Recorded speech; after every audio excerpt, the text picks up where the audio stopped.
So we were talking about the Chicago Marathon being here this weekend, and a friend of mine said, it always kind of makes me well up with emotion whenever I see these runners come by, and I have the exact same response.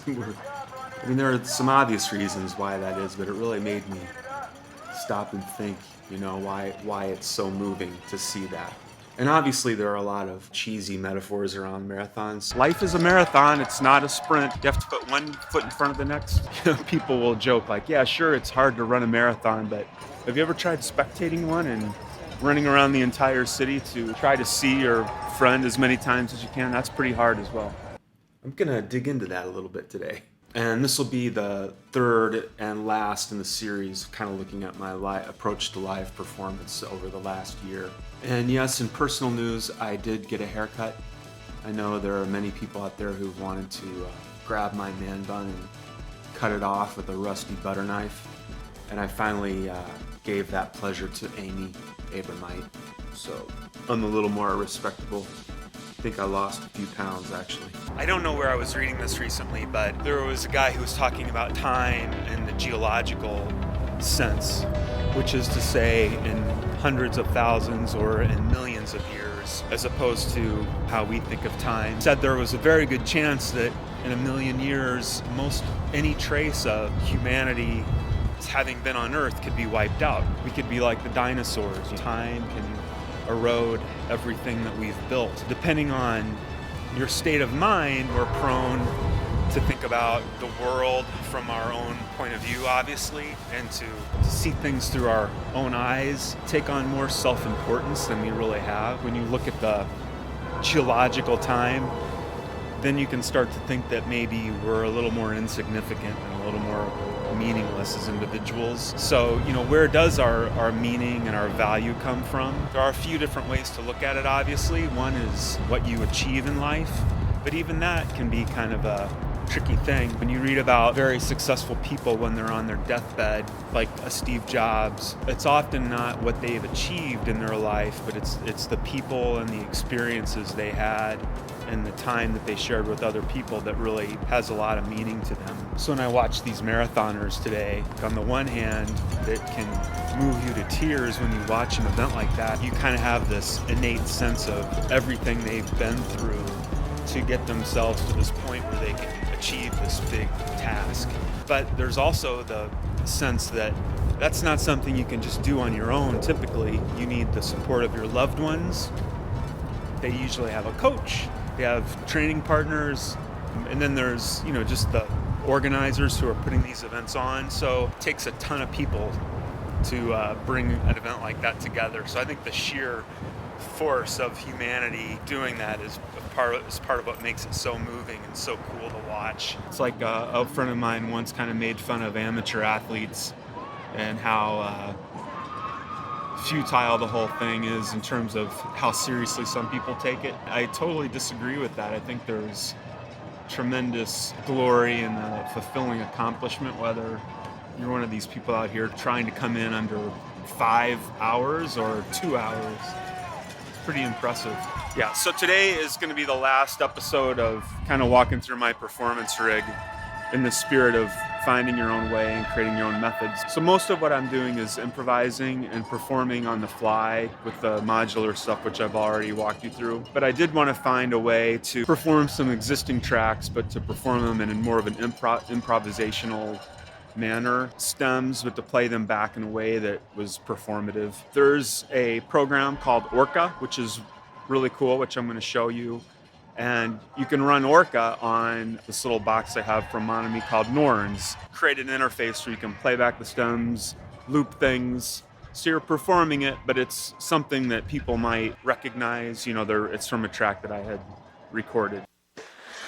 Okay, so as I have described numerous times now, the whole conceit behind performing live for me is, essentially performing everything as much as possible on the modular.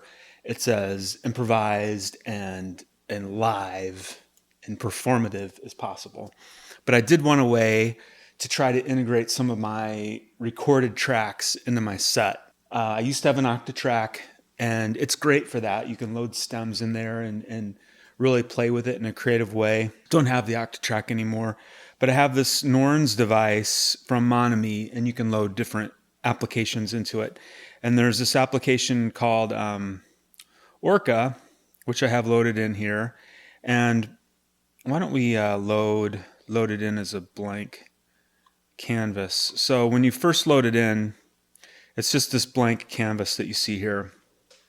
And basically, just to give you a real basic overview of what it can do, it has each letter of the alphabet has a function that you can give it, whether it's adding or triggering a pulse, or outputting a note, or triggering a sample. And there's a application that runs in the background called Timber, and you can trigger samples in there.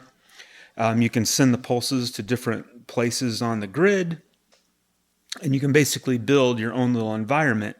And you can also define buttons on this grid to control it. So I built, let's see. So if you go back out, we'll load, this is kind of the menu system here. So we'll load the project.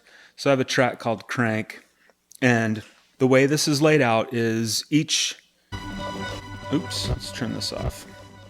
Over on this side, each of these columns is a different instrument. So this column are all the drum loops that I've loaded in. So I basically captured these as stems. And I have drum loops, percussion type, third modular percussion type loops. These are bass loops up here, and then this is kind of an intro loop, and the bridge loop, and then these are some different melodic elements and some chords. And these two define some of the divisions of the drums. It's a bit of a bodge because it works and you can trigger things, but it's not super reactive. Like you can't just, like with Ableton Live, switch things on the fly and suddenly it'll start playing the other. You kind of got to plan things out. And I'm not getting much visual feedback in terms of what's playing. You kind of have to remember what you've triggered. And the bottom row for all these is to stop the trigger from happening. And then on this side, I have two loopers set up, so I can, whatever's playing will go into the looper. So these two rows, this is your position in each of the looper pools, and then this is the division of how it gets played back. And then here and here are the controls for each one, and it's basically record, stop, play, reverse, speed. This is normal speed, then slower or faster. And then this is the level, kind of crude level controls for each looper. So it works, and I'll show you then what the environment looks like. So imagine this grid that you're seeing here kind of extends out beyond the screen, double wide, and then it goes down fairly deep. And you can see all the functions going on. Goes down pretty far, actually. And that's, defining, so like this one, and then this function is what defines a row. And since I left it one and empty and a dot, that's going to define the whole row. And as I hit that, you'll see that it outputs a 1 or a 2 or 3. And once I've done that, it starts triggering the loop, which you're hearing. So that's kind of how the triggering happens. And I have the loops loaded here. So if you look in this menu system, it's a big, long line of, let's see, where's the first one? Here. So there's the first sample, and then you have all these attributes, which you give the sample. And this goes down, I think you could load about 30 some odd, 32 or something odd samples. So that's the layout. And then there's also kind of a looping function built into it as well, which is kind of over here. So that's basically it. And so I have like an intro loop that plays at the beginning of the song. Let's turn that drum loop off.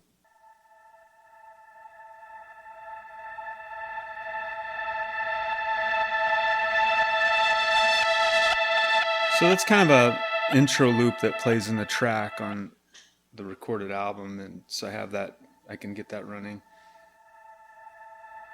Let's play one of the loops here.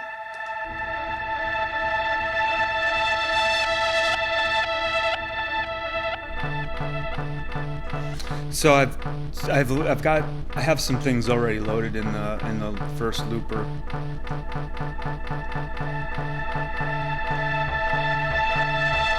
Changing the division, and then you can move around in the looper, and you'll get some different material.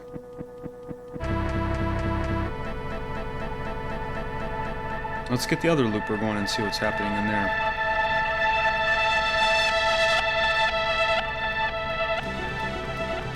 And we can start a drum loop. Let's stop that intro.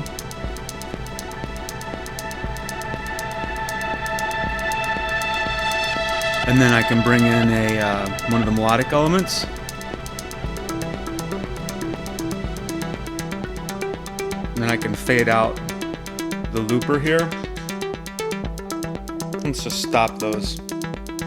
Then we could bring in a percussion loop, bass,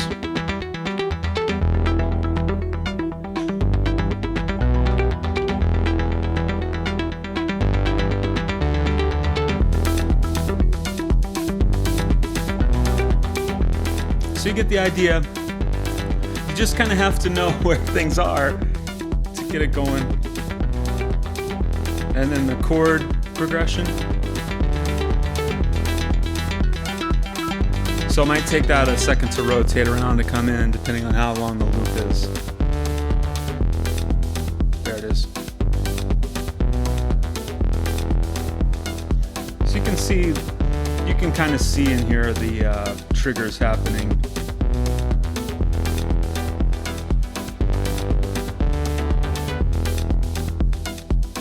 So that's probably one of the divisions of the,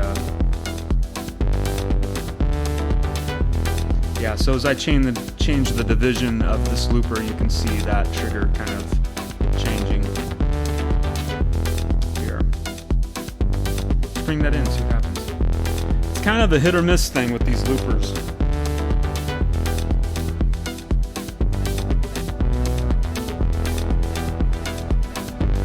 Why don't we try to turn off the rhythm, and let's record that as a loop, so you can hear that going into the looper.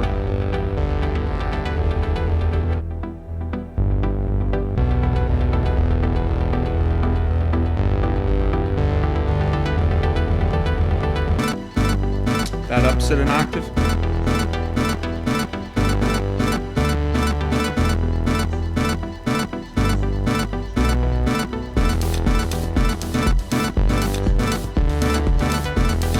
So that kind of shows how you can load things on the looper and have fun with it.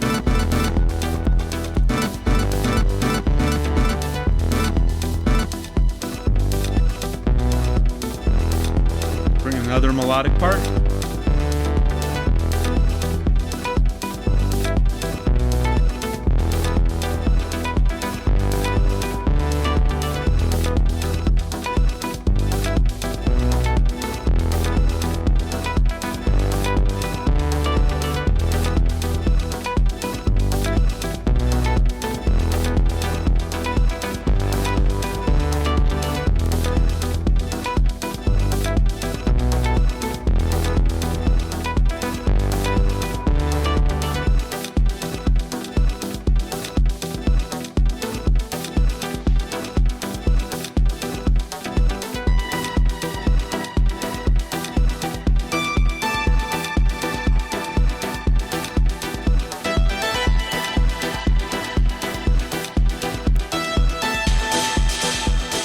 So, this is the tricky part. I have a B section.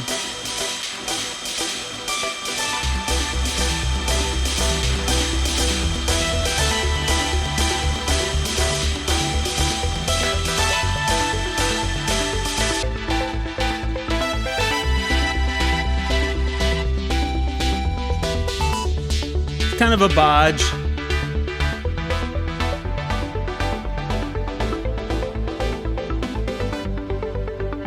So now this B section loop is really long, so getting into it is like a little tricky. But once it's rolling, then it's rolling. I can bring in loops if I want to or not.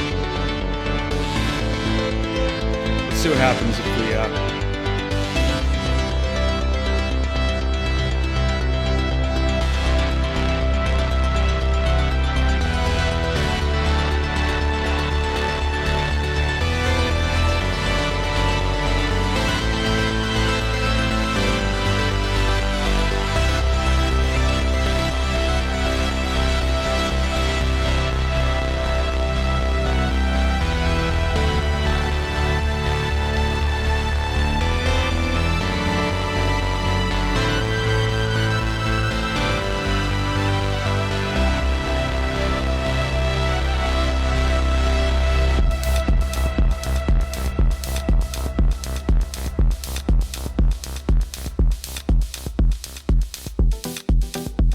then we're back into the B section, which went surprisingly smoothly. Let's bring back in the bass.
So that's the idea. And, I think it basically works. You just play around with it, and some accidents happen, but it's kind of fun. So, anyways, that's a little exploration of an example of using a device that maybe is not meant to do a task, but figuring out how to do something creative with it. So, hope that was interesting, and I will see you on the next one.